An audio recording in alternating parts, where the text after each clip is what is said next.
Bellampalli municipal ఎన్నికల ప్రచారంలో భాగంగా బెల్లంపల్లి 19వ వార్డు పండ్లబుట్ట అభ్యర్థి బండి పద్మ రాజేష్ ప్రచారం ప్రపంచనంలా సాగుతుంది.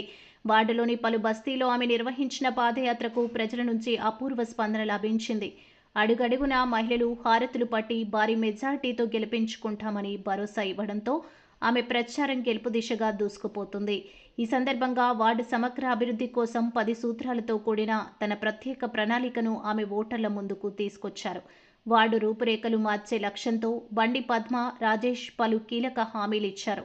వార్డులో నూతన డ్రైనేజీలు, సీసీ రోడ్ల నిర్మాణం చేపట్టడంతో పాటు వీధుల్లో చెత్తా చెదారం లేకుండా శాశ్వత పారిశుద్ధ్య పరిష్కారం చూపుతామని తెలిపారు.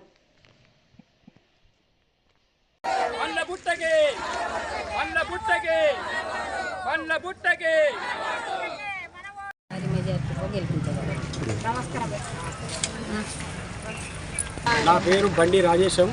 నా భార్య కౌన్సిలర్గా బరిలో దింపిన. ఎందువల్లంటే మా వార్డులో చాలా సమస్యలు ఉన్నాయి. ఇంతకుముందు గెలిపించిన కౌన్సిలర్లు ఎవరు మా వార్డును పట్టించుకోలేరు. నాలాల మోరీల పరిస్థితి అయినా, లైట్ పరిస్థితి, రోడ్ల పరిస్థితి అయినా అధ్వానంగా ఉంది. పేదవాళ్లకు ఇండ్లు కూడా లేవు. వచ్చిన ఇళ్లను కూడా ఇంతకుముందు వచ్చిన ఇళ్లను కూడా ఉన్న వాళ్ళకే ఇచ్చిళ్ళు, పేదవాళ్ళకి ఇల్లు లేకుండా ఉన్నాయి. ఇంకా చాలా సమస్యలు మా వార్డులో ఉన్నాయి. అందుకోసం నేను ఈ బరిలో దిగిన. నా భార్యని గెలిపించి నా వార్డుకు నేను అన్ని విధాల సాయం చేస్తానని, మా ఉన్న ఓటర్లందరికీ న్యాయం చేస్తానని, ఎలాంటి దానికి నేను లొంగకుండా అనుక్షణం రాత్రి అనక పగలనక వాళ్ళ కోసం నేను కష్టపడతానని నా మనస్ఫూర్తిగా నా వార్డు ప్రజలందరికీ నేను వాగ్దానం చేసి చెప్తున్నా. నన్ను భారీ మెజార్టీతో నా ప్రజలందరూ గెలిపించాలని ప్రార్థన అందరికీ.